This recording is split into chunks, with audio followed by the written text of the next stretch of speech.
नमस्कारं महोदय।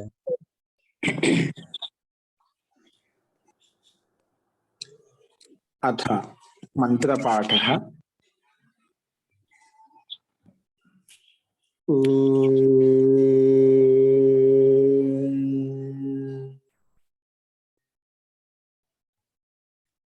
सहनाववतु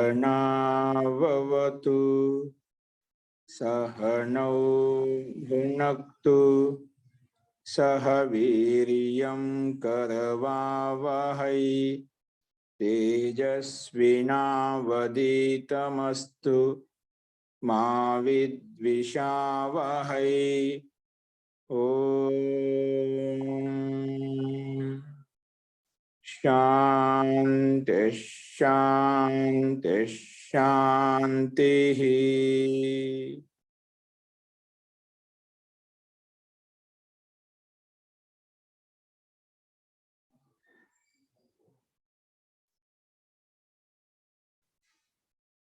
सर्वेभ्यो नमः।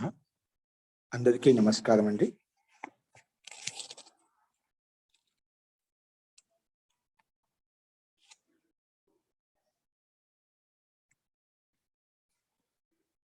నిన్న మనము సాంఖ్య దర్శనంలో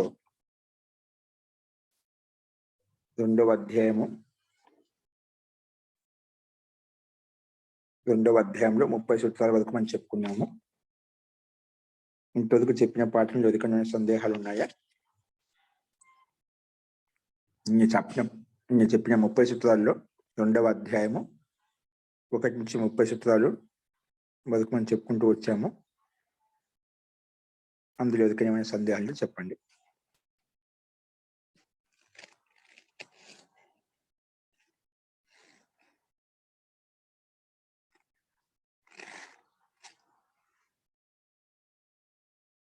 అవకాశం ఉన్నప్పుడు ఒకసారి రిలీజ్ చేయండి సార్, రివైజ్ చేయండి. అస్తు. నిన్న మనము సామాన్యంగా ద్రష్టృత్వాది ఆత్మనః చూసేటువంటి శక్తి సామర్థ్యం అనేది, అనుభూతి అనేది కేవలం ఆత్మనః ఆత్మకు వర్తిస్తుంది. కర్ణత్వం ఇంద్రియానం, ఇంద్రియాలు ఏవైతే ఉన్నాయో, నేను కళ్ళతో చూస్తున్నాను, చెవులతో వింటున్నాను, నాలుకతో రుచి చూస్తున్నాను, ముక్కుతో వాసన చూస్తున్నాను అనేదైతే కథనం ఉందో, అక్కడ ముక్కు వాసన చూడటం లేదు, నాలుక రుచి చూడటం లేదు, చెవులు వినటం లేదు, కళ్ళు చూడటం లేదు, కానీ ఆ చూసేది ఆత్మ చూస్తుంది. చెవులు వినటం లేదు, కానీ ఆ వినటం అనేది ఆత్మ చేస్తుంది. రుచి అనేది ఆత్మ రుచి చూస్తుంది, అంటే ఆ అనుభూతి ఆత్మ కలుగుతుంది. అలాగే వాసన కూడా ఆత్మ కలుగుతుంది. ఇవి కేవలం కథనం మాత్రమే. ద్రష్టత్వం అనేది కేవలం ఆత్మకే ఉంటుంది, కేవలం కథనం అలా ఉంటుంది. ఎందుకంటే జడ వస్తువులు కాబట్టి ఆ జడ వస్తువుకి చూసిన శక్తి, వినేటువంటి శక్తి వాటికి ఉండదు.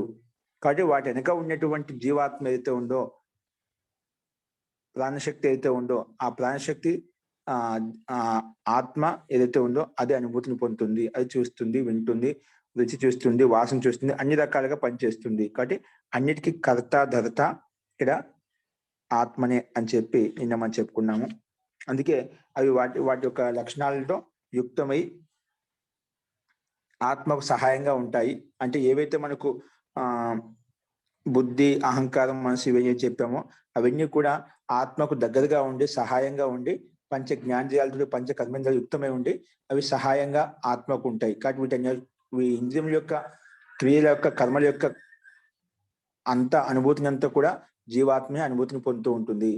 జీవాత్మ సహాయం లేకుండా ఇంద్రియాలు పనిచేయవు అని చెప్పి నిన్న మనం చూసుకున్నాము. త్రయాణం స్వలక్షణ్యం, బుద్ధి, అహంకారం, మనసు కూడా స్వలక్షణ్య అనేది కూడా ఆత్మకే ద్వారా అది సాధ్యమవుతుంది, ఆత్మని అనుభూతి పొందుతుంది అని చెప్పి చెప్పుకున్నాము. ఇదే విషయాన్ని ఇంకా ఏ రకంగా ఆత్మ కరణాలు అంటే ఇంద్రియములు పనిచేస్తున్నాయి, ఇంద్రియం యొక్క కార్యం ఏ రకంగా పనిచేస్తుంది అనే విషయాన్ని ఇక్కడ మనకు ఈరోజు 31వ సూత్రం నుంచి ప్రస్తావిస్తారు. అది చూద్దామండి. అస్తు. ఈ విషయం అంతా నీకు మళ్ళీ రివిజన్ అవుతుంది, సందర్భాన్ని బట్టి ఇక్కడ మీకు అక్కడ కూడా ప్రస్తావిస్తాను. చూడండి, ఇక్కడ మనకు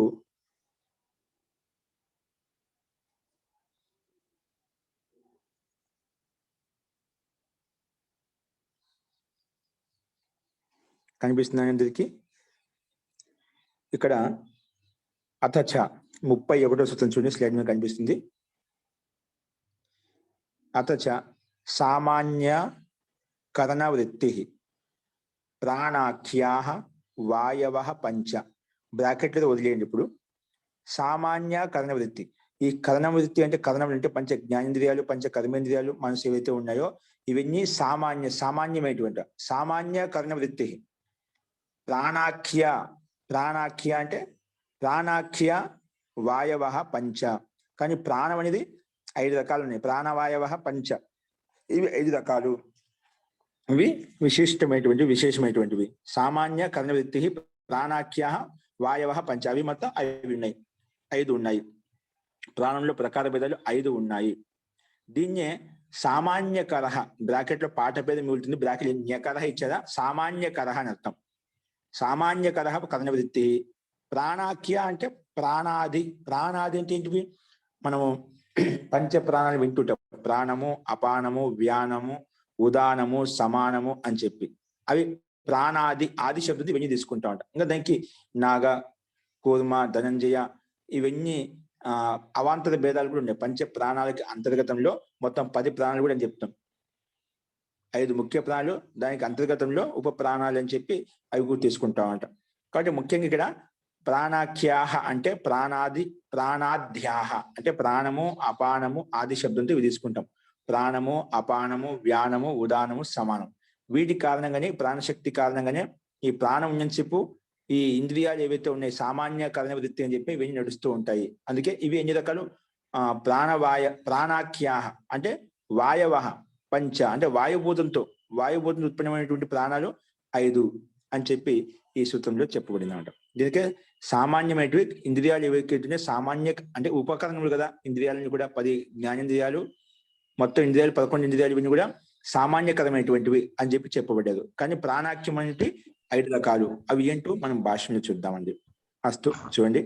సామాన్య కరణ వృత్తి సూత్రంలో సామాన్య కరణ వృత్తి అనే శబ్దం ఉంది కదా, దాన్ని విడిచి చెప్తున్నారు ఇక్కడ.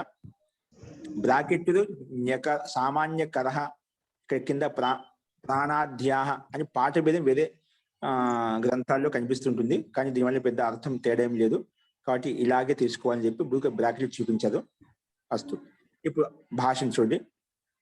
కరణానాం ఉపయుక్త సూత్రద్వయే కథితానాం జ్ఞానేంద్రియ కరణానాం ఉపయుక్త సూత్రద్వయ అంటే కరణానం అంటే కరణ విషయంలో పైన ద్రష్టృత్వాది ఆత్మనః కరణత్వం ఇంద్రియానం అంటే ప్రత్యేక ఇంద్రియం అనేది కేవలం స్వయం అనుభూతిని పొందడంలో వాటి వెనక ఉన్న జీవాత్మ అనుభూతిని పొందుతుందని చెప్పుకున్నాం. అదే ఏ సూత్రంలో 29, 30 సూత్రాలు చెప్పుకున్నాం. అదే ఇక్కడ చెప్తున్నాడు. కరణానాం ఉపయుక్త సూత్ర, కరణ విషయం అంటే ఇంద్రియముల విషయంలో ఉపయుక్త సూత్ర ద్వయం అంటే 29, 30 సూత్రంలో కథితం చెప్పబడినటువంటి ఏంటి, జ్ఞానే చూడండి, జ్ఞానేంద్రియ కర్మేంద్రియ బుద్ధి అహంకార మనసాం త్రయోదశానాం కరణానాం వృత్తి సామాన్య కరణత్వం సామాన్య కరణత్వ వ్యాపార నిమిత్తం సామాన్యం. సూత్రంలో సామాన్య శబ్దాన్ని విడిచి చెప్పాడు.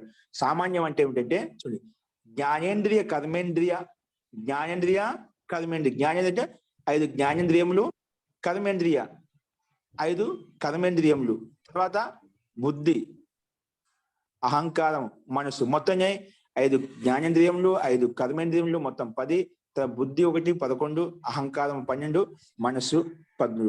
అందుకే ఈ త్రయోదశ 13 తత్వాలు ఏవైతే ఉన్నాయో జ్ఞానేంద్రియ కర్మేంద్రియ బుద్ధి అహంకార మనసాం త్రయోదశానాం, ఈ 13 త్రయోదశానాం కరణానాం వృత్తి సామాన్యం. కరణానాం వృత్తి సామాన్యం, సామాన్య కరణత్వం. వీటి యొక్క 11-13 ఇంద్రియముల వృత్తి అంటే వ్యాపారం అంటే చేసే క్రియాకలాపాలు ఏవైతే ఉన్నాయో సామాన్య కరణత్వ వ్యాపార నిమిత్తం సామాన్యం అంటే పని చేయడానికి సంసిద్ధంగా ఉన్నటువంటి ఇంద్రియాలు, పంచ జ్ఞానేంద్రియాలు, కర్మేంద్రియాలు, మనసు, బుద్ధి, చిత్తం ఇవన్నీ కూడా ఏంటి సామాన్య కరణత్వం. ఏదానికి వ్యాపార నిమిత్తం, వ్యాపారం ఏదో ఒక చేస్తాయి. ఇప్పుడు కళ్ళు ఉంటే ఆ కళ్ళు వాడి గుణం చూసిన గుణం చేస్తున్నాయి, చెవులు వినేటువంటి గుణం వినేటువంటి పని చేస్తున్నాయన్నమాట, నాలుక దాని పని అది చేస్తుందో. అలాగే ఏ ఇంద్రియాలు ఏ దేని కోసం నియమించబడ్డాయో వ్యవస్థీకృతం చేయబడ్డాయో అవి వాటి పనుల్లో వాటి యొక్క గుణాలతో యుక్తమై ఉన్నాయి. అవి అందుకే సామాన్యం అని చెప్పాం అక్కడ. కాబట్టి త్రయోదశానాం కరణానాం వృత్తి, ఈ 13 ఇంద్రియాలు ఏవైతే ఉన్నాయో వాటి యొక్క వృత్తి, వాటి యొక్క వ్యాపారం సామాన్య కరణత్వం. అంటే వ్యాపార నిమిత్తం సామాన్యం, వ్యాపారం అవి చేసే పని వ్యాపారం చేష్టలు ఏవైతే ఉన్నాయో దాన్ని వాటి నిమిత్తానికి ఇది సామాన్య కరణత్వం అని చెప్పుకున్నాము అని ఇక్కడ ఆ సామాన్య కరణత్వం అంటే దాన్ని చెప్పాడు. నెక్స్ట్ సామాన్య కరణ వృత్తి అంటే చెప్పుకున్నాము 13 ఇంద్రియాలు ఏవైతే ఉన్నాయో అవి సామాన్యమైనవి, ఆత్మకు సహాయంగా ఉంటాయని చెప్పుకున్నాము. అలా చెప్పిన తర్వాత ఇక్కడ చూడండి మళ్ళీ ప్రాణాఖ్యా పంచవాయవ, ప్రాణాఖ్యా పంచ 5 అంట. ఏంటి వాయవ, వాయుభూతమైనటువంటి, అంటే మనం అగ్ని, వాయువు, ఆకాశం, జలము, అగ్ని అని చెప్పుకుంటాం కదా, అలా వాయుభూతంతో ఇవన్నీ ఉత్పన్నమయ్యాయన్నమాట. సో పంచవాయవ, ప్రాణాఖ్యా పంచవాయవ ఏంటి చూడండి. ఏ ఖలు ప్రాణనామక, ఇవి ప్రాణనామకం. ప్రాణ అంటే గాలి, వాయు అని చెప్పుకుంటారు అలాగా స్థూలంగా. ఏ ఖలు ప్రాణనామక, ఏంటి ప్రాణనామక? ఆ ప్రాణం ప్రాణం అని నామం కలిగిన పేర్లు ఏంటివి అంటే దానికి పక్కన విడదీసి చెప్పాడు.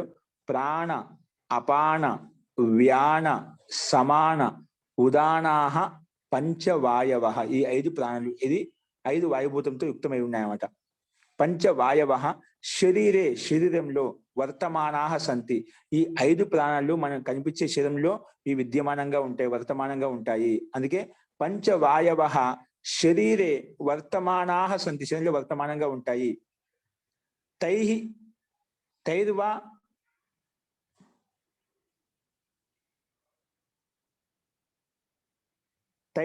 వాయుభూతై పంచభి ప్రాణై తేషాం సర్వేషాం జ్ఞానేంద్రియ కర్మేంద్రియ బుద్ధి అహంకార మనసాం కరణానాం వృత్తి ప్రభవతి. ఇదే విషయం చెప్పాడు. మళ్ళా ఇవన్నీ ఎక్కడ ఉంటాయి? పంచ ప్రాణము, అపానము, వ్యానము, సమానము, ఉదానం అనేటివి పంచవాయవ శరీరే వర్తమాన సంతి, శరీరం వర్తమానంగా ఉంటాయి.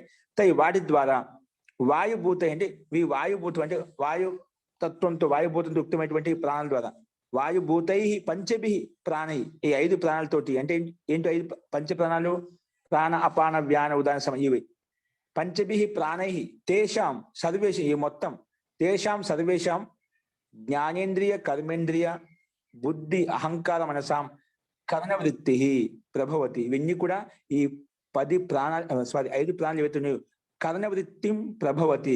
కర్ణవృత్తి ఇంద్రియాలు ఏవైతే ఉన్నాయో పంచ జ్ఞానేంద్రియాలు, పంచ కర్మేంద్రియాలు, మనసు, బుద్ధి, అహంకారం వీటిని ఉత్పన్నం చేస్తాయంట. ఈ ప్రాణశక్తి ఉంటేనే ఇవి సక్రియంగా ఉంటాయి, లేకుంటే ఉండవంట.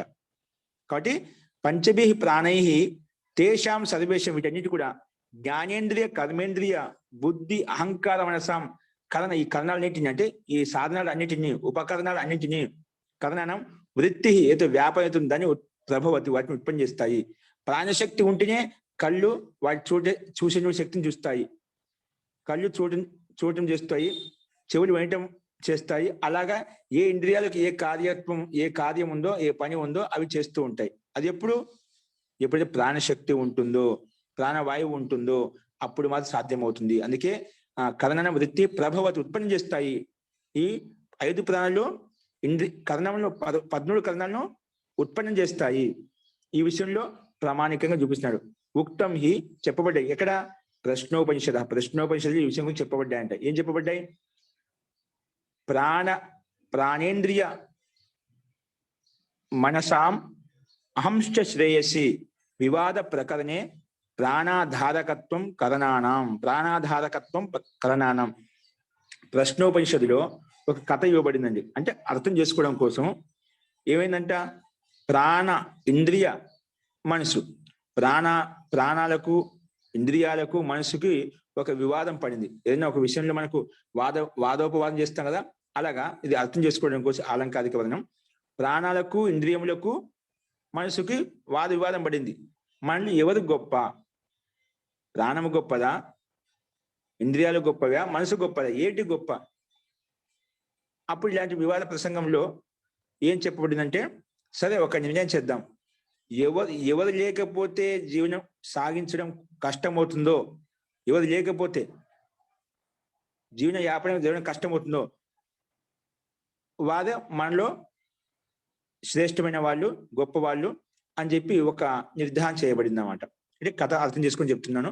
సో ప్రాణాలు, ఇంద్రియాలు మనసులో ఎవరు గొప్ప అని తెలుసుకోవడం కోసం ఏదో మనలో ఉండే ఒక్కొక్క ఇంద్రియం బయటికి వెళ్ళిపోదాం.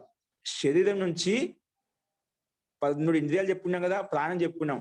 అందులోంచి ఎవరు బయటికి వెళ్ళిపోతే జీవనం కూడా వెళ్ళిపోయిన కూడా జీవనం కొనసాగుతుందో అది శ్రేష్టమైన కాదు. ఎవరు లేకపోతే జీవనం కొనసాగదో వాళ్ళు శ్రేష్టమైన వాళ్ళు.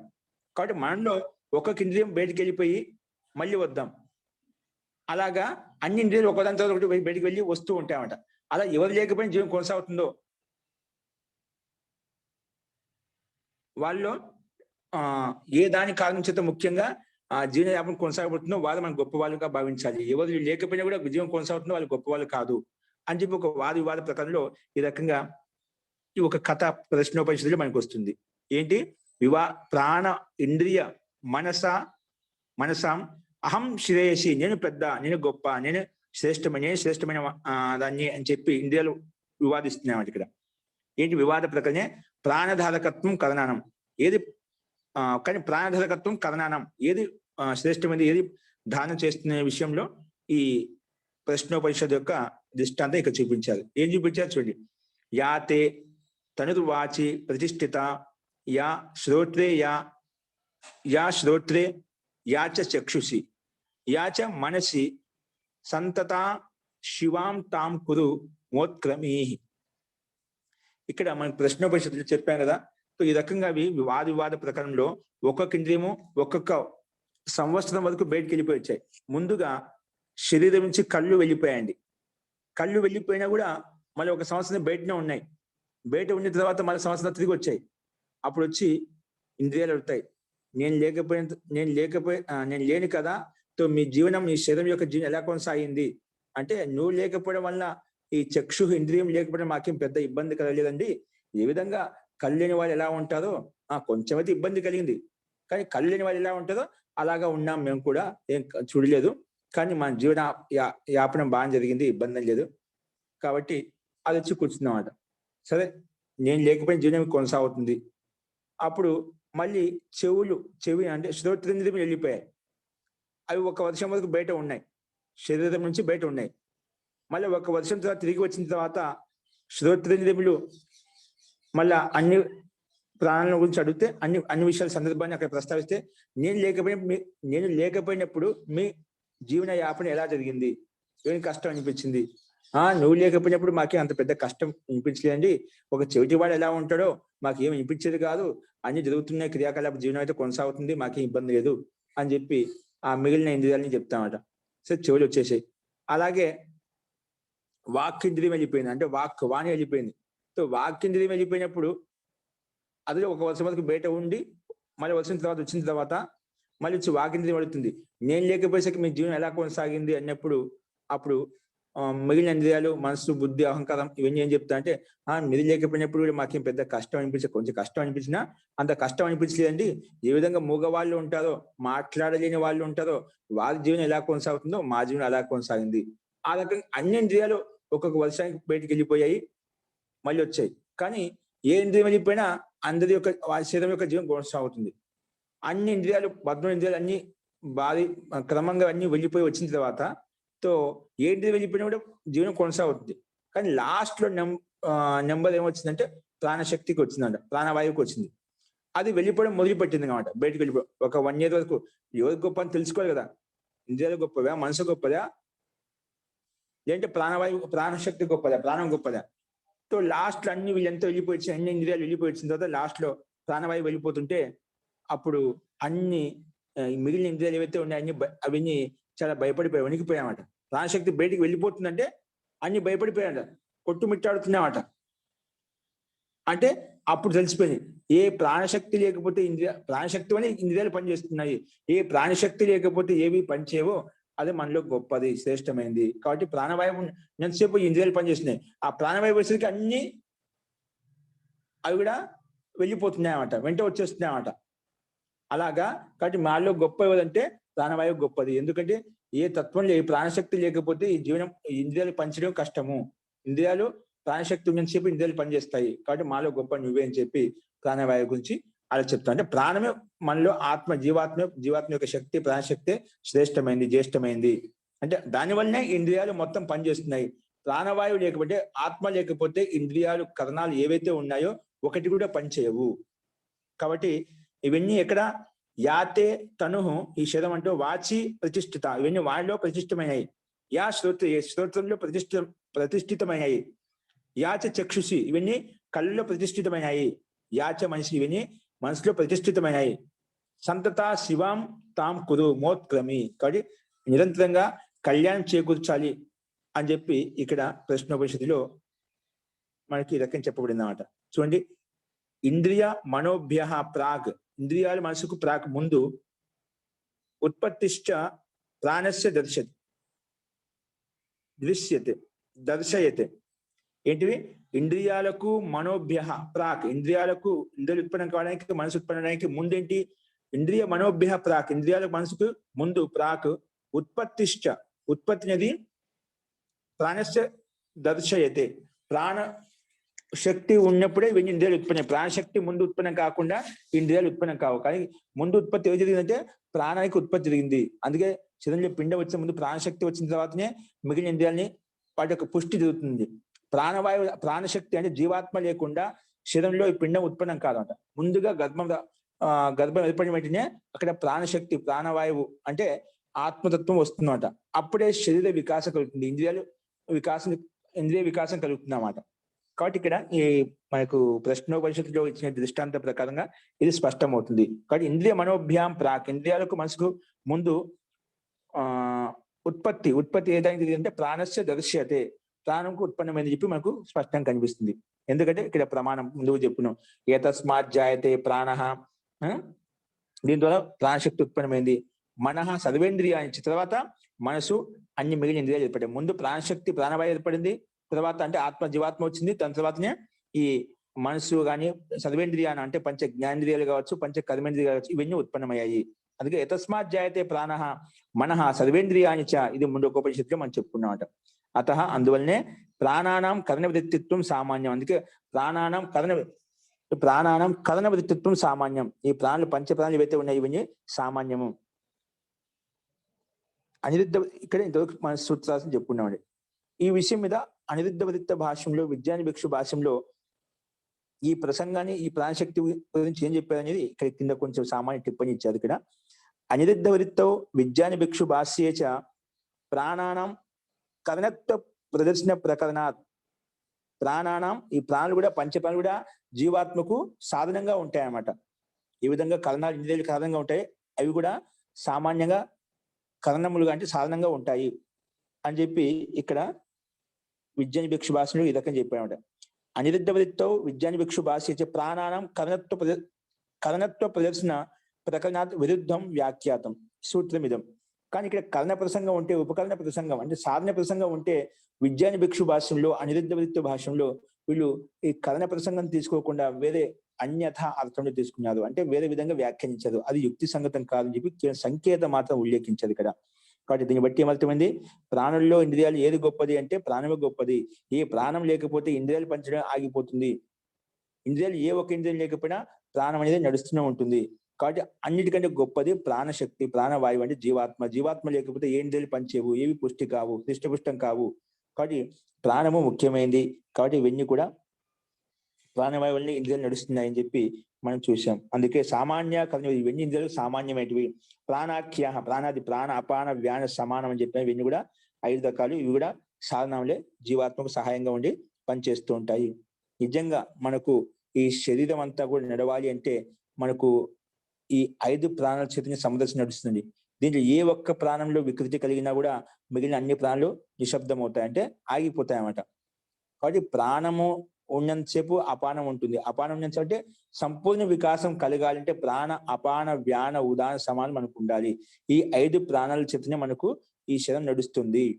వీటిని మనం ప్రత్యక్షం చేసుకోవాలి. ప్రతి వ్యక్తి ఎవరైతే ఈ 5 ప్రాణాలను ప్రత్యక్షం చేసుకోగలుగుతారు సమాధి ద్వారా, వారికి శరీరంలో ఎక్కడ ఏ దోషం ఉంది, ఏ లోపం ఉంది, అవన్నీ కూడా తెలిసిపోతాయండి. అందుకే యోగ సాధకులు ఏదైతే ఉన్నారో ఎప్పుడు ఏ లోపం వచ్చినా వారికి ఈ ప్రాణశక్తి మీద అధికారం ఉంటుంది కాబట్టి ఎక్కడ ఏ లోపం వచ్చింది, ఎలా వచ్చింది, ఏ విధంగా వచ్చింది, కారణం ఏంటి, దీనికి సమస్యకు పరిష్కారం ఏంటి అనేది కూడా ఈ పంచ ప్రాణాలు తెలుసుకున్నప్పుడు మనకు కనిపిస్తుంది. కాబట్టి ఈ ప్రాణ అపాన వ్యాన ఉదాహరణలను మనం అర్థం చేసుకోవాలి. సంపూర్ణంగా శిరస్సు నుండి మొదలుకొని పాదతలం వరకు ఇవన్నీ క్రమంగా పనిచేస్తుంటాయి. కాబట్టి వీటిని అర్థం చేసుకుంటే మనకు ఈ శరం యొక్క సంరచన ఏ విధంగా నడుస్తుంది కూడా మనకు స్పష్టమవుతుంది. ఈ రకంగా మనము ఇంద్రియాలు ఇవన్నీ కూడా సామాన్యమైనటువంటి ప్రాణ అపానవి 5 రకాలు. వీటి ద్వారా శరీరం యొక్క సంరచన నడుస్తుంది అని చెప్పి మనం చూసాము. అలా చూసిన తర్వాత తత్ర కరణేషు, ఈ కరణాలను మళ్ళీ చెప్తున్నాడు. ఏంటిది ఈ కరణాలు ఏ రకంగా పనిచేస్తే క్రమశో అక్రమశ్చ ఇంద్రియ వృత్తి. ఇవి ఎలా పనిచేస్తాయంట? క్రమశో అక్రమశ్చ. ఒకసారి ఏం చేస్తే క్రమశో అక్రమశ్చ. ఇంద్రియాలు ఎలా పనిచేస్తాయంటే ముందుగా క్రమంగా పనిచేస్తాయి. ఇంద్రియాలు ఎలా పనిచేస్తాయి? ముందుగా చక్షువులు ఏదైనా వస్తువుని చూస్తాయి. అంటే చక్షువులకు నేత్రములకు ఏదైనా విషయ వస్తువు మీద దృష్టి పడిందన్నమాట.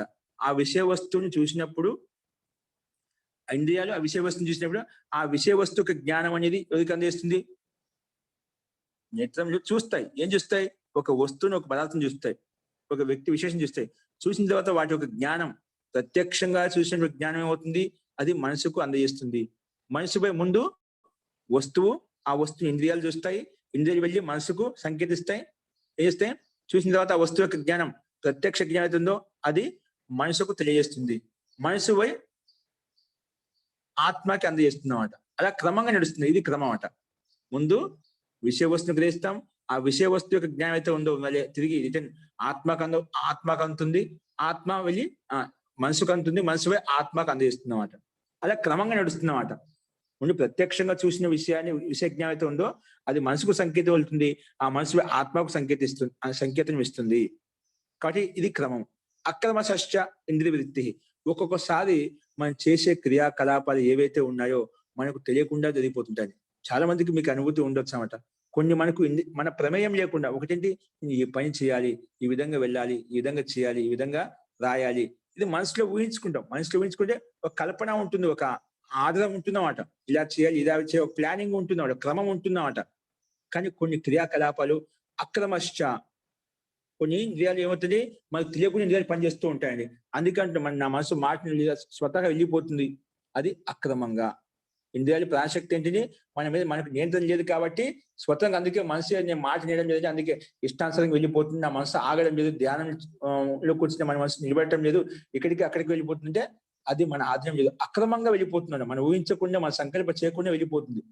అది ఎందుకు కలుగుతుంది అలా అక్రమంగా అంటే, అనాది వాసన సంస్కారాలు ఏ విషయం పట్లయితే మనకు అధికంగా ఉన్నాయో ఆ సంస్కార కారణంగానే అక్రమంగా పూర్వకంగా కూడా మనకు తెలియకుండా ఆటోమేటిక్ జరిగిపోతున్నాయి. అందుకే తెలియకుండా జరిగిపోతుంటాయి కాబట్టి ఆ వ్యసనంలో ఆ సంస్కారంలో యుక్తమై ఉంటాం కాబట్టి అది మంచిదైతే పర్వాలేదు, చెడుదైతే మనకు ఇబ్బంది కలిగిస్తూ ఉంటాయి, దుఃఖాన్ని కలిగిస్తూ ఉంటాయి. కాబట్టి ఈ ఇంద్రియాల యొక్క వృత్తి ఎలా జరుగుతుందో క్రమంగా ప్లస్ అక్రమంగా కూడా నడుస్తుంటుంది. చాలా విషయాలు మనకు అనుభూతిని కలుగుతుంటాయి అని చెప్తున్నాను. మనకు తెలియకుండా చూస్తూ కూడా చూడకుండా ఉంటాం, వింటూ కూడా వినకుండానే ఉంటాం. అలాగా వాసన చూస్తూ కూడా వాసన చూడకుండానే ఉంటాం. ఒకసారి ఏదో ధ్యాసలో ఉన్నప్పుడు, అన్ని దగ్గరగా ఉన్నప్పుడు కూడా మనకి ఏమి వినిపించదు, శబ్దం వింటూ కూడా శబ్దం వినలేము, అలా స్థితి ఉంటుంది. కాబట్టి ఇది క్రమంగా కూడా జరుగుతుంది, ఒకసారి అక్రమంగా కూడా మనకు తెలియకుండా జరుగుతూ ఉంటుంది చాలా విషయాల్లో. అలాగే మన స్వప్న విషయంలో చూస్తాం, చాలా విషయాలు అక్రమంగా తెలియకుండానే మనకి ఎట్లుంటే అటు జరిగిపోతుంటాం. సామాన్యంగా సూక్ష్మంగా ఉంటుంది, సంకల్పం ఉంటుంది, ఎక్కడొక్కడ వేదన ఉంటుంది కాబట్టి నువ్వు సంకల్పం ద్వారా ఆటోకి పనిచేస్తుంది, శీఘ్రంగా పనిచేస్తుంది. చేసినప్పటికీ కూడా దానికి ఒక క్రమం అంటూ ఉంది. ముందుగా ఆత్మ ఆత్మ అనేది మనసుకు ప్రేరేపిస్తుంది, మనసు పోయి ఇంద్రియాలను ప్రేరేపిస్తుంది. ఇంద్రియాలు అంటే పంచ జ్ఞానేంద్రియాలను, పంచ కర్మేంద్రియాలను, మనసు, బుద్ధి, అహంకారం ప్రేరేపిస్తున్నమాట. ఆ ఇంద్రియాలు ఏ విషయాన్ని గ్రహించాలనుకుంటే ఆ విషయాన్ని గ్రహించి మళ్ళీ మనసుకు అందజేస్తాయి, మనసు వెళ్ళి ఆత్మకు అందజేస్తాయి. ఆ రకంగా ఒక క్రమంగా నడుస్తుంది. కొన్ని క్రియాకలాపాలన్నీ కూడా అక్రమంగా నడుస్తుంటాయి. అక్కడ వ్యవస్థితం అనేది ఉండదు, ఒక నియమం అంటూ ఉండదు అన్నమాట. అందుకే అక్రమశ్చ వృత్తి. ఒక్కోసారి వృత్తి యొక్క వ్యాపారం అనేది అక్రమంగా మనకు తెలియకుండానే వెళ్ళిపోతుంది. మాయలో పడ్డప్పుడు, లేదంటే అంధకారంలో ఉన్నప్పుడు, అవిద్యలో ఉన్నప్పుడు ఇటువంటి స్థితి ఉత్పన్నమవుతుంది అని చెప్పి ఇక్కడ క్రమశ్చ అక్రమశ్చ ఇంద్రియ వృత్తి. ఇంద్రియాలు క్రమం కూడా ఉత్పన్నమవుతుంటాయి, అక్రమంగా కూడా ఉత్పన్నమవుతుంటాయి. ఒకసారి మనం తెలిసి మనం క్రియాకలాపాలు చేస్తుంటే ఒకసారి తెలియకుండా ఆటోమేటిక్గా జరిగిపోతుంటాయి. ఎప్పుడు సంస్కార వశం అనేది స్వభావం అనేది ఎప్పుడుగా బలంగా మారిపోయిందో, అలవాటు బలంగా మారిపోయిందో అప్పుడు ఈ రకమైన స్థితి కలుగుతుంది. అందుకే క్రమశో అక్రమ షష్ఠ ఇంద్రియ వృత్తి అని చెప్పి చెప్పుకున్నాం. చూడండి భాష్యం. పూర్వోక్తానం మనః సహిత ఏకాదశ ఇంద్రియానం, అంటే మనసుతో కలిపి మొత్తం 11 ఇంద్రియాలు. మనః సహిత ఏకాదశ ఇంద్రియానం వృత్తి, మనసు సహితంగా మొత్తం 11 ఇంద్రియాల యొక్క వృత్తి అంటే వ్యాపారం. క్రమంగా అంటే ఏకైక ఇంద్రియస్య ఏకైక విషయ, ఒక్కొక్క ఇంద్రియం ఒక్కొక్క విషయాన్ని. ఇప్పుడు చక్షు ఇంద్రియము చూడటాన్ని, శ్రోత్రేంద్రియము వినటాన్ని, నాసికేంద్రియము వాసన చూడటానికి, అలాగే ఏ ఇంద్రియం యొక్క విషయం ఉందో ఆ విధంగా గ్రహించడం. క్రమశః ఏకైక ఇంద్రియస్య ఏకైక విషయం ఒక్కొక్క విషయంలో, తథా అక్రమశ్చ అంటే ఏ ఇంద్రియం ఏ విషయంలో గ్రహించబడిందో అదే అక్రమంలో వెళ్ళిపోతున్నాడు. తథా అక్రమశ్చ అంటే సకృత్ అనేక ఇంద్రియ ద్వారా అనేక విషయేపి భవతి. ఒక్కోసారి ఒకే సమయంలో అనేక ఇంద్రియాలతో యుక్తం అవుతున్నాం. ఒకసారి మనసుతో, ఒకసారి శ్రోత్రేంద్రియంతో, ఒకసారి వాగింద్రియంతో, ఒకసారి నాసికేంద్రియంతో, ఒకసారి జిహ్వేంద్రియంతో, అనేక విధాలుగా అక్రమంగా క్షణక్షణాల్లో మార్పులు వస్తూ ఉంటాయి. క్షణక్షణంలో మారుతూ ఉంటామంట. అందుకే మనం అంటుంటాం, ఏంటి క్షణక్షణాల్లో మార్పులు వస్తున్నాయి, క్షణక్షణాల్లో మనం అనే మాట మారుస్తున్నాం అని చెప్పి అంటుంటాం. అక్రమంగా జరిగిపోతూ ఉంటున్నామంట స్వభావం వలన. అలాగే తథా అక్రమశ్చ అంటే సకృత్ అంటే చాలా సార్లు అనేక ఇంద్రియ ద్వారా, సకృత్ అంటే సకృత్ అనేక ఇంద్రియ ద్వారా అనేక విషయేపి భవతి. ఒకేసారి ఒక్కొక్క ఇంద్రియం ద్వారా అనేక విషయాలతో యుక్తం అవుతుంది. ఒకే మనసు ఒకేసారి అనేక విషయాలతో యుక్తం అవుతుంది. అంటే శీఘ్రంగా పనిచేస్తుంటే అన్ని ఆలోచిస్తుంటాము. అందుకే యథావసర సైగ్రియాత్, యథావసరం ఎక్కడ ఏ ఇంద్రియంతో యుక్తం కానో ఆ ఇంద్రియాన్ని ప్రేరేపిస్తుంది. సైగ్రియాత్ శీఘ్రంగా, లేదా భయ కారణంగా, లేదా అభ్యాస కారణంగా. ఒకసారి ఏదో భయ కారణంగా ఆ ఇంద్రియ వృత్తి అందులో లీనమైపోతుంది, లేదా అభ్యాసం చేత నియంత్రణ ఉన్నప్పుడు నీ సంకల్ప మాధ్యం చేత ఆ ఇంద్రియ వృత్తిని ప్రేరేపిస్తూ ఉంటుంది. ఈ రకంగా అది క్రమంగా అక్రమంగా కూడా జరుగుతూ ఉంటుంది అని చెప్పి, ఇంద్రియ వృత్తి అంటే ఉపకరణాలు ఏవైతే ఉన్నాయో క్రమ పద్ధతిలో ఉంటే అక్రమ పద్ధతిలో ఉంటాయని చెప్పుకున్నాము. కాబట్టి ఒకసారి ముందుగా ఆత్మ సంకల్పం చేస్తుంది, నేను చెయ్యి ఎత్తాలి అని కూడా సంకల్పం చేస్తుంటే ఆ ఇంద్రియ వెళ్ళి ఆ క్రియను ప్రేరేపిస్తాయన్నమాట. మళ్ళీ అదే క్రియ జరిగిన తర్వాత అదే సంకేతం మళ్ళీ మనసు నుంచి ఆత్మకు చేరుతుంది. కాబట్టి ముందుగా ఆత్మ మనసుని ప్రేరేపిస్తుంది, మనసు ఇంద్రియాన్ని ప్రేరేపిస్తుంది. ఏ ఇంద్రియంతో పనిచేయాలో ఆ ఇంద్రియాన్ని ప్రేరేపిస్తుంది. కాబట్టి ఈ రకంగా క్రమవృత్తి అక్రమ వృత్తి ఇంద్రియాలకు ఉంటుంది అని చెప్పి మనం చూసామన్నమాట. ఇలా చెప్పిన తర్వాత ఏంటి ఆ వృత్తి వ్యాపారం అంటే ఎటువంటి వ్యాపారం చేస్తుంది ఆ జీవాత్మ ఆ ఇంద్రియాలతోటి, ఆ కరణములతోటి అంటే వృత్తి భేదే ఉచ్యంతే. ఆ వృత్తులకు ఎటువంటి భేదాలు ఉన్నాయి ఆ విషయం చెప్తున్నా ఇక్కడ. చూడండి, మనకు ఇదే సూత్రం యోగ దర్శనం చెప్పుకున్నమాట. ఇక్కడ వచ్చింది ప్రస్తావన. వృత్తయ పంచతయ్య, వృత్తులు 5 రకాలంట. వృత్తయ పంచతయ్య 5 రకాలు. ఏంటవి? క్లిష్ట అక్లిష్టాహ, అంటే కొన్ని క్లిష్టమైనవి ఉన్నాయి, కొన్ని కష్టాన్నిచ్చేవి ఉన్నాయి. అక్లిష్టాహ కొన్ని ఎటువంటి కష్టం ఉండవు, ఎటువంటి దుఃఖం ఉండదు, కేవలం సంతోషమే సుఖమే ఉంటుంది, సుఖ విశేషమే ఉంటుంది అని చెప్పి ఇక్కడ మనకు ఇవ్వబడింది అనమాట. కాబట్టి వృత్తులు పంచతయ 5 రకాలు. క్లిష్టాహ క్లిష్టమైనవి, క్లిష్టం కానిటువంటివి అని చెప్పి మనం ఇక్కడ చూసాము. ఇప్పుడు దీని యొక్క భాష్యం చూడండి. తాహ వృత్తయ పంచస్తరకాహ అంటే పంచవిధాహ 5 రకాలు. పంచవిధాహ సంతి, ఆ వృత్తులు 5 రకాలు ఉన్నాయి. ఏంటివి? అథ తాహ ఏవ పంచవిధాహ అంటే పంచవృత్తయ, అవే 5 రకాలు అంటే 5 వృత్తులు. ఏంటివి 5 రకాలు? 5 వృత్తులు అంటే క్లిష్టాశ్చ అక్లిష్టాశ్చ అపి భవంతి.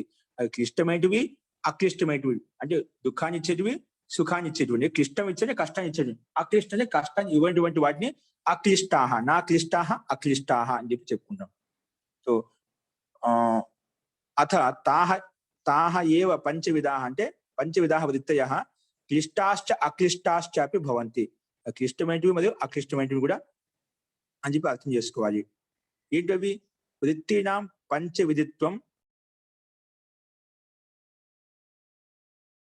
పంచవిధిత్వం యోగ సూత్రాలు విద్య. వృత్తులు ఏంటంటే పంచవిధిత్వం అంటే ఈ 5 రకాలు ఏంటి? వృత్తయ పంచతయ అని చెప్పాం కదా. అవిద్య, అస్మిత, రాగము, ద్వేషము, ఇవి 5 రకాలు. అవిద్య, అస్మిత, రాగము, ద్వేషము, అభినివేశం, ఈ 5 రకాలు అవిద్య అండి. అంటే ఇవన్నీ 5 వృత్తులు అన్నమాట. జీవాత్మ ఈ అవిద్యలో ఉంటుంది, లేదా అస్మిత నేను అనే అహంకారంలో ఉంటుంది, అవిద్య అస్మిత రాగంలో ఉంటుంది, లేదా ద్వేషంలో ఉంటుంది, లేదా అభినివేశ క్లేశంలో. అభినివేశం అంటే మృత్యు యొక్క భయం, ఏదో దుఃఖం యొక్క భయంతో, మృత్యు యొక్క భయంతో భయపడుతూ ఉంటామట. కానీ జీవాత్మకు ఇక రాగంలో ఉంటుంది, లేదా ద్వేషంలో ఉంటుంది, లేదా అస్మిత అభిమానంలో ఉంటుంది, లేదా అజ్ఞాన అంధకారంలో ఉంటుంది. ఏదో ఒక వృత్తిలో ఖచ్చితంగా ఉంటుంది. అందుకే మనిషి జీవాత్మ ఏం ఆలోచించాలంటే ఈ 5 వృత్తుల నుంచి ఏదో ఒకటి ఉంటుంది. కాబట్టి వృత్త పంచతయ అని చెప్పి చెప్పుకున్నాము. చూడండి ఇక్కడ అదే ఈ విషయం గురించి యోగసుత విజయం, యోగసుతను చెప్పిన విధంగా ఇప్పుడు ఏం చెప్పాము, అవిద్య, అస్మిత, రాగ, ద్వేష, అభినివేశాలు అని చెప్పి చెప్పుకున్నా. ఇవి అక్కడ మనం అర్థం చేసుకోవాలి. విజయం అక్కడ విశిష్టంగా అర్థం చేసుకోవచ్చు, అక్కడ వ్యాఖ్యానించబడింది అని చెప్పి చెప్పారు. ఇక్కడ తత్ర ఏం చెప్పబడింది, ఇంకా ఏం చెప్పబడిందంటే ప్రమాణ విపర్యయ వికల్ప నిద్రా స్మృతయ క్లేశమూలాహ. ఇందులో సూత్రం ఏం చెప్పంటే ప్రమాణ విపర్యయ ప్రమాణ వృత్తి, ప్రమాణ వృత్తి ప్రామాణికమైన వృత్తి అన్నమాట. విపర్య వృత్తి అంటే విపరీత వృత్తి, అంటే విరుద్ధ వృత్తి, అంటే వికల్ప వృత్తి వైకల్పిక సందేహ స్థితి, నిద్రా వృత్తి, స్మృతి వృత్తి, ఈ 5 రకాల వృత్తులు ఉన్నాయన్నమాట. ప్రమాణ విపర్యయ వికల్ప నిద్రా స్మృతయ. ఇక్కడ చెప్పిన తర్వాత క్లేశమూలాహ క్లిష్టాహ. ఇవన్నీ క్లేశమూలాహ క్లిష్టాహ అంటే ఈ క్లిష్టాహ ఎందుకంటున్నాం, సంసారాభిముఖాహ. ఇవన్నీ సంసారం వైపు తీసుకెళ్తాయి. ఏ వ్యక్తి క్లేశాలు ఏముంటాయో, అవిద్య, అస్మిత, రాగ, ద్వేష, అభినివేశాలు వదిలైతే ఉంటాయో ఇవన్నీ ఎక్కడ తీసుకెళ్తాయి మనను, క్లేశమూలాహ, క్లేశానికి మూలమైనటువంటి క్లిష్టాలు ఏంటి, అవిద్య, అస్మిత, రాగ, ద్వేష, అభినివేశాలు, అవి సంసారాభిముఖాహ, సంసారం అభిముఖం వైపు వెళ్తుంటాయి, సంసారం వైపు వెళ్తూ ఉంటాయి. సంసార అభిముఖాహ తద్భిన్నాహ ఖ్యాతి విషయ. వీటికైతే భిన్నమైన స్థితి ఏంటి, వివేకాభిముఖాహ. వివేకం వైపు అంటే వైరాగ్యం వైపు, ముక్తి వైపు తీసుకెళ్తుంటాయి. కాబట్టి ఈ రకంగా క్లేశాన్ని ఇచ్చేటువంటి సంసారం వైపు తీసుకెళ్తుంటాయి. అక్లిష్టాహ ఏవైతే ధర్మము, నీతి, ధర్మము, న్యాయము, సత్యము ఏవైతే ఎక్కడైతే ఉంటాయో అక్కడ అక్లిష్ట వృత్తి ఉంటుంది. అంటే ఖ్యాతి విషయ అంటే వివేక ఖ్యాతి విషయ. వివేకాభిముఖ అక్లిష్టాహ. ఏవైతే వివేకం వైపు, ముక్తి వైపు, మోక్షం వైపు తీసుకెళ్తున్నావో అవి అక్లిష్ట వృత్తులు అంటాము. ఏ క్లేశాలు అయితే నిన్ను సంసారం వైపు తీసుకెళ్తున్నావో అవి క్లిష్ట వృత్తులు అని చెప్పి అర్థం చేసుకోవాలి. అంటే ఏ కర్మల ద్వారా అయితే, ఏ చేష్టల ద్వారా అయితే మనకు సంసారం వైపు ఆకర్షణ కలుగుతుందో అక్కడ క్లిష్ట వృత్తులు ఉంటాయి. ఏ కర్మల ద్వారా, ఏ చేష్టల ద్వారా, ఏ విచారం ద్వారా అయితే మనము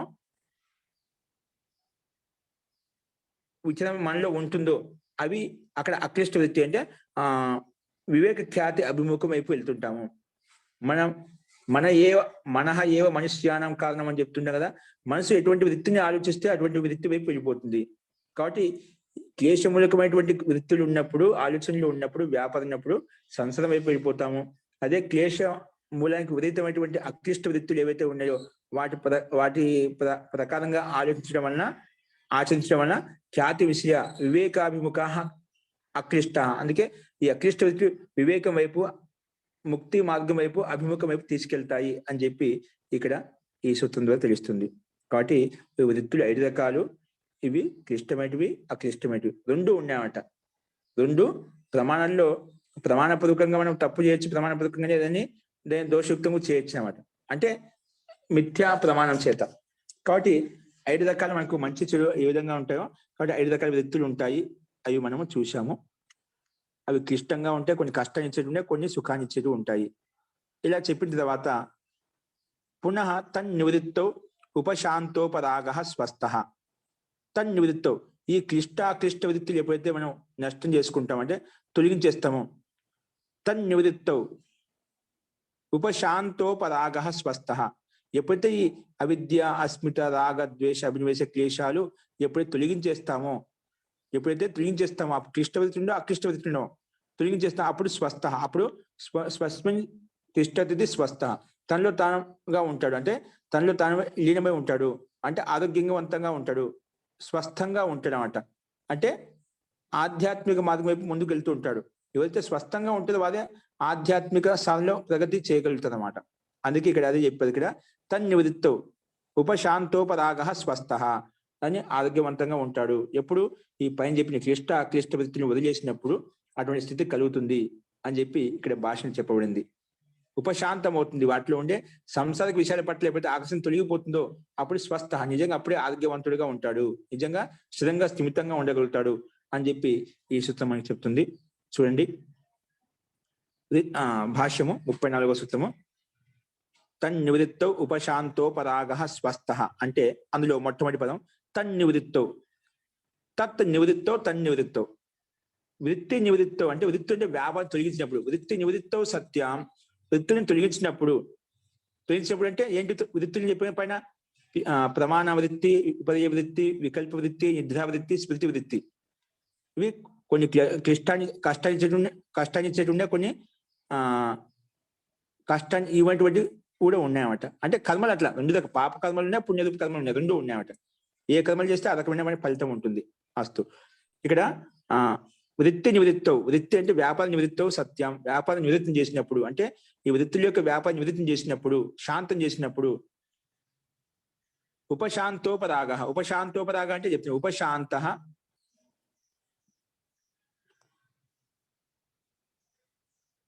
ఇక్కడ చూడండి ఉపశాంత ఉపరాగ. చూడండి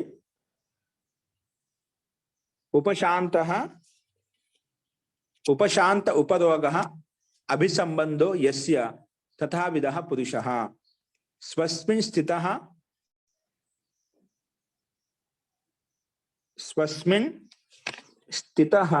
స్వరూపత. స్వస్మిన్ స్థిత అంటే స్వరూపతో సిద్ధః, స్వరూపతః శుద్ధో భవతి, స్వరూపంగానే స్వరూపతః శుద్ధో భవతి. స్వస్మిన్ స్థిత అంటే తనలో తాను స్థిరంగా ఉన్నాడు, స్థిమితంగా ఉన్నాడు, అందుకే స్వరూపతః శుద్ధో భవతి. అందుకే తన ఆత్మస్వరూపంలో శుద్ధంగా పవిత్రంగా స్వచ్ఛంగా ఉంటాడు.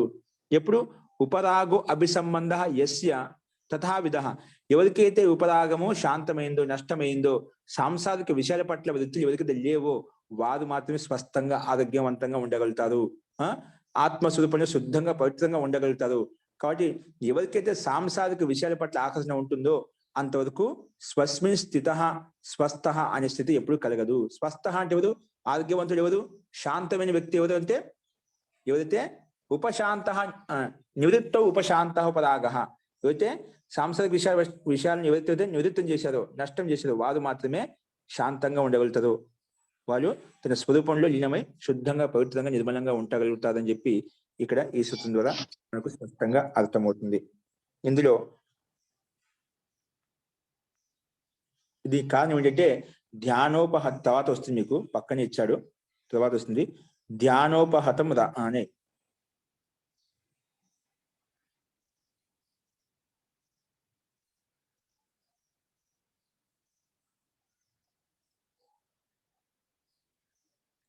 రాగోపహతి ధ్యానం, రాగ ఉపహతి చేత్ ధ్యానం భవతి. రాగ ఉపహతి, రాగోపహతి ధ్యానం.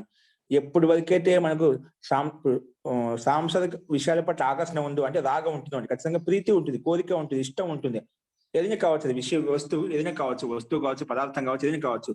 రాగోపహతి ధ్యానం. ఎప్పటి వరకు రాగం ఉంటుందో అప్పటి వరకు మనకు ఈ ధ్యాన స్థితి కలుగుదామంట, సాంసారిక విషయాల పట్ల విరక్తి కలుగుదామంట. కాబట్టి రాగం ఉన్నంత సేపు సాంసారిక విషయాల పట్ల ఆ ప్రీతి ఆకర్షణ ఉంటుంది. అందుకే రాగ ఉపహతి ధ్యానం. నువ్వు ధ్యానం ఎప్పుడు చేయగలుగుతావు, సమాధి వైపు ఎప్పుడు వెళ్ళగలుగుతావు, ముక్తి వైపు ఎప్పుడు వెళ్ళగలుగుతావు అంటే రాగాన్ని ఉపహాతం చేసినప్పుడే నీకు ధ్యానం కలుగుతుంది. రాగాన్ని ఉపహాతం చేసిన ధ్యానం కలుగుతుంది. అప్పుడు నీకు స్పష్టంగా స్వస్మిన్ స్థిత అంటే స్వరూపతః శుద్ధో భవతి, స్వరూపంగా శుద్ధంగా సాత్వికంగా ఉండగలుగుతాము. అంటే రాగము ఉన్నంతసేపు మనకు ధ్యానం కలగదు. రాగం తొలగినప్పుడే, ఆకర్షణ తొలగినప్పుడే, కోరిక తగ్గించుకున్నప్పుడే మనకు ధ్యానం వైపు అభిముఖం వెళ్ళగలుగుతాము. అదే ముందు చెప్పుకున్నామట. క్లిష్టాః క్లేశమూలాః క్లిష్టాః సంసారాభిముఖాః, సంసారాభిముఖ వైపు తీసుకెళ్తుంటాయి. అదేవిధంగా వివేకాభిముఖాః అక్లిష్టాః, ఏవైతే వివేకం వైపు తీసుకెళ్తున్నావో అవి అక్లిష్ట వృత్తులు, దాంట్లో ఎటువంటి పాపదు పుణ్యదు కర్మలు లేవు, అందుకే ముక్తి వైపు వివేకం వైపు తీసుకెళ్తున్నాయి. కాబట్టి ఈ రకంగా స్వస్థంగా ఆరోగ్యంగా ఉండాలంటే రాగోపహతి ధ్యానం, రాగాన్ని ఉపాధి చేసుకున్నప్పుడు, సాంసారిక విషయాల పట్ల ఉపాధి చేసినప్పుడే మనకు ధ్యానం కలుగుతుంది. ఆధ్యాత్మిక విషయాల పట్ల రుచి అభిరుచి కలుగుతుంది. అటువంటి వైపు మార్గమే ముందుకు వెళ్ళగలుగుతాం. అంటే వృత్తి నివృత్తౌ సత్యం ఉపశాంత ఉపరాగ. వృత్తులు ఎప్పుడైతే ఉపశాంతం అయిపోతే ఆ ఉపరాగం కూడా శాంతం అయిపోతుంది. అప్పుడు జీవాత్మ తన ఆత్మస్వరూపంలో స్వస్మిన్ స్థిత, స్వరూపంతో శుద్ధంగా ఉంటూ ఆత్మనందాన్ని పొందుతూ ఉంటుంది అని చెప్పి మనం ఇంతవరకు మనం చూసామండి. అస్తు. కాబట్టి వృత్తులు ఎలా తొలగిపోతాయంటే ఉపశాంత ఉపరాగ స్వస్థ. ఎప్పుడైతే మనలో ఉండే రాగాలు తొలగిపోతాయో, ఉపశాంతం అయిపోతాయో, అప్పుడు ఉపరాగం శాంతం అయిపోతుంది. అభిసంబంధ యస్య తథావిధ పురుష. అంటే ఉపశాంతమైంది రాగం ఎవరికైతే అటువంటి సంబంధం ఉండే పురుషులు ఎవరుతుండేదో స్వస్మిన్ స్థిత, తన స్వరూపం లీనమై శుద్ధంగా పవిత్రంగా ఉంటాడు అని చెప్పి మనం ఇంతవరకు చూసామండి. అస్తు. ఇందులో ఇప్పుడు చెప్పిన వాటిలో మన సందేహం చెప్పండి.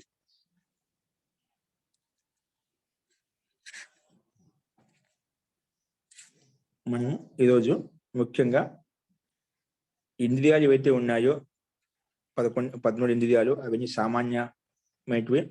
ఈ ఇంద్రియాల యొక్క ఉత్పత్తి ఎలా జరుగుతుంది? ప్రాణాఖ్యాహ వాయవ పంచ. ప్రాణాది ప్రాణము, అపానము, వ్యానము, సమాన ఉదాహరణ చేత ఈ ఇంద్రియాలను కూడా పనిచేస్తూ ఉంటాయి. వీటి ద్వారా ఉత్పత్తి కలుగుతుంది. కాబట్టి ఉన్నంతసేపు ఇవన్నీ ఇంద్రియాలు పనిచేస్తాయి. ఈ ప్రాణవాయువు అనేది లేకపోతేనే ఇంద్రియాలు పనిచేయవు అని చెప్పి చెప్పుకున్నాము. అలాగే ఈ ఇంద్రియాలు కూడా క్రమంగా పనిచేస్తాయి. ముందు ఆత్మ అనే మనసుని ప్రేరేపిస్తుంది, మనసు ఇంద్రియాలను ప్రేరేపిస్తుంది, ఇంద్రియ వెళ్ళి ఆ వస్తువును గ్రహిస్తుంది అన్నమాట. అలాగే ఇంద్రియాలు వస్తువును గ్రహించిన తర్వాత అదే సంకేతం మన మనసు వెళ్ళి ఆత్మకు సంకేతిస్తూ ఉంటుంది అని చెప్పి అందులో క్రమము అక్రమం కూడా ఉంటుంది. ఒకసారి అనుకోకుండా తెలియకుండానే మన ఆత్మకి సంకల్పం లేకుండానే స్వభావ కారణంగా ఎక్కువగా అలవాటు కావడం వలన ఏమవుతుంది? స్వతహా కూడా జరిగిపోతూ ఉంటుంది, అక్రమంగా జరిగిపోతుంటుంది. మనకు తెలియకుండానే అక్రమంగా జరిగిపోతూ ఉంటుంది. మూల ఏదో ఒక మూల ఖచ్చితంగా సంకల్పం ఉంటుంది. కానీ అప్పుడు ఆ స్థిమితంలో ఈ విధంగా మనకు సంకల్పానుసారంగా ఏవైతే క్రమ పద్ధతిలో వెళ్తుంటామో అక్కడ ఒక్కొక్క స్థితి అలాంటి స్థితి కూడా కలుగుతుంది, అలాంటి వృత్తి కూడా వస్తుంది. అక్రమంగా కూడా మనకు ఇంద్రియాలను ఉపయోగించుకుంటూ ఉంటాము, ఇంద్రియాలు పనిచేస్తూ ఉంటాయి అని చెప్పి అది చూసాము. ఆ వృత్తులు ఏంటి అన్నప్పుడు 5 రకాలు. అవి క్లిష్టాన్ని ఇచ్చేటివేమో సంసారం వైపు తీసుకెళ్తాయి, అక్లిష్టాన్ని ఇచ్చేటివి వివేకం వైపు తీసుకెళ్తాయి అని చెప్పి చెప్పుకున్నాము. 5 వృత్తులు ఏంటివంటే అవిద్య, అస్మిత, రాగ, ద్వేష, అభినివేశ. ఇవి 5 వృత్తులు. ఇవన్నీ తొలగిపోయినప్పుడు తన్నివృత్తౌ ఉపశాంతోపరాగ. ఏవైతే ఉన్న వృత్తులు వీటిని ఉపశాంతం చేసినప్పుడు, ఉపరాగం శాంతం చేసినప్పుడు అప్పుడు స్వస్థంగా ఉండగలుగుతాము. అంటే తన ఆత్మస్వరూపంలో స్థిరంగా ఉండగలుగుతాము. అప్పుడే మనకు ఆరోగ్యంగా ఉన్నట్టుగా భావించాలి అని చెప్పి అప్పుడే స్వస్థత అనేది మనకు వస్తుంది. స్వస్మిన్ నీలో తనలో తాను స్థిమితంగా ఉండడాన్ని స్వస్థ అని చెప్పి చెప్పుకున్నాం. అంటే స్వరూపత శుద్ధవతి, స్వరూపంగానే శుద్ధంగా నిర్మలంగా ఉంటాడు అని చెప్పి ఇంతకు మనం చూసామండి. అస్తు. ఇంకెప్పుడు కూడా ఎవరికైనా సందేహం చెప్పండి.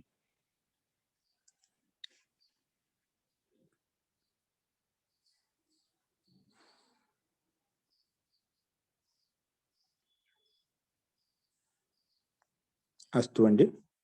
తో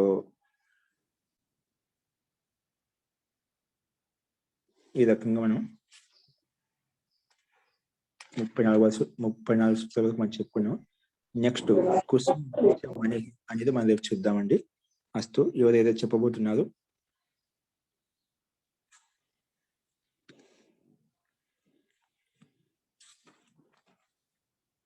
ఇంద్రియాలు క్రమంగా పనిచేస్తే అక్రమంగా పనిచేస్తాయండి?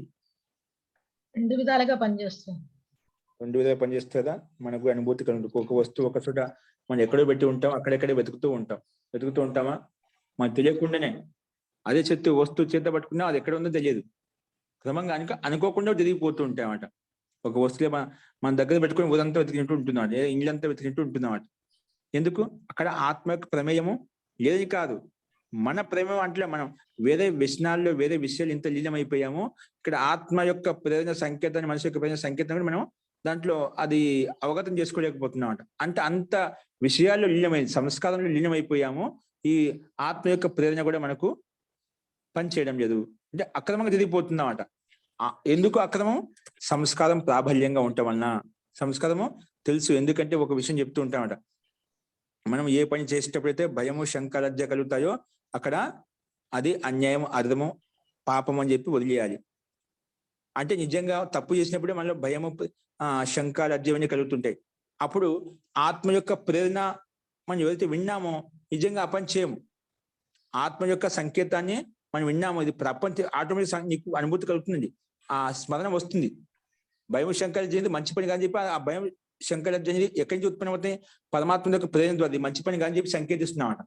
అది ఒక మంచి పని చేసేటప్పుడు ఉత్సాహము, ధైర్యం, ఆనందం వస్తాయి. అక్కడ నీకు అటు ఈ పని చేయాలని చెప్పి సంతోషం, ఆనందం కలుగుతున్నామట.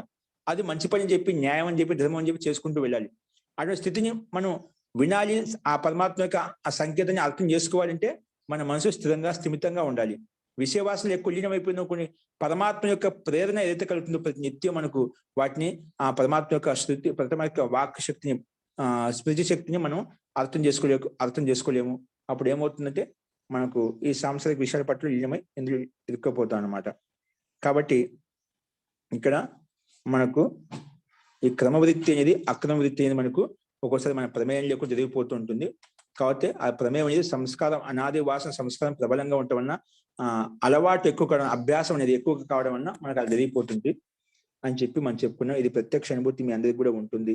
కాబట్టి ఇది కూడా మనకు శాస్త్రానుకూలంగానే మనకు స్పష్టంగా అర్థమవుతుందండి. అస్తు.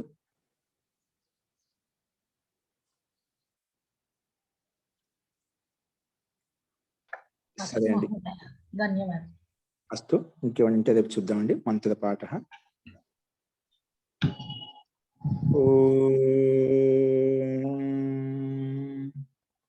సర్వే భవంతు సుఖినః, సర్వే సంతు నిరామయాః, సర్వే భద్రాని పశ్యంతు, మా కశ్చిత్ దుఃఖభాగ్ భవేత్. ఓం శాంతి.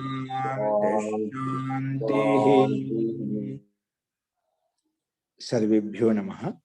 అందరికీ నమస్కారం అండి. నమస్తే మహోదయ. నమస్తే. ధన్యవాదాలు.